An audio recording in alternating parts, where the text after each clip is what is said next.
محبت حرام نہیں ہوتی، لیکن محبت کا نام لے کر جو لوگ کرتے ہیں وہ حرام ہے۔ اگر تو محبت حرام ہوتی تو نکاح کے لیے اولاد کی مرضی جاننے کا حکم نہ دیا جاتا۔ اگر تو محبت حرام ہوتی تو پھر واضح کیا جا چکا ہوتا۔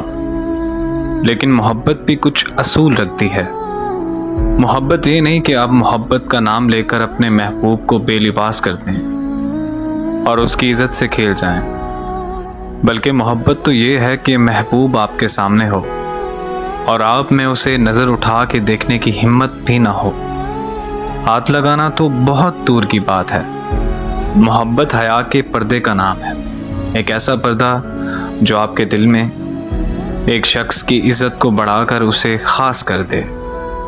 محبت ایسی کہ آپ کی نظر ہر کسی پر نہ ٹھہر جائے، بلکہ بس وہ ایک ہی انسان کے نظر آنے کا انتظار کرے۔ محبت وہ ہے جس تک پہنچنے کے لیے آپ کو پہلے اللہ تک پہنچنا پڑے۔ محبت ایک الہام کی طرح ہے، اور الہام محض خاص لوگوں کو ہوتے ہیں۔ خود کو اس الہام کے قابل بنائیں۔ کسی فرشتہ صفت کی چاہ کے لیے ضروری ہے کہ آپ خود بھی فرشتہ صفت لوگوں کی فہرست میں شامل ہو جائیں۔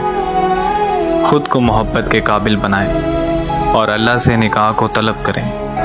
اور وہ رب تو خود کہتا ہے کہ اعمال کا دار و مدار نیتوں پر ہے۔ اگر آپ دل سے مخلص ہوں گے تو اللہ آپ کو دنیا اور جنت دونوں کا ساتھ نصیب کریں گے۔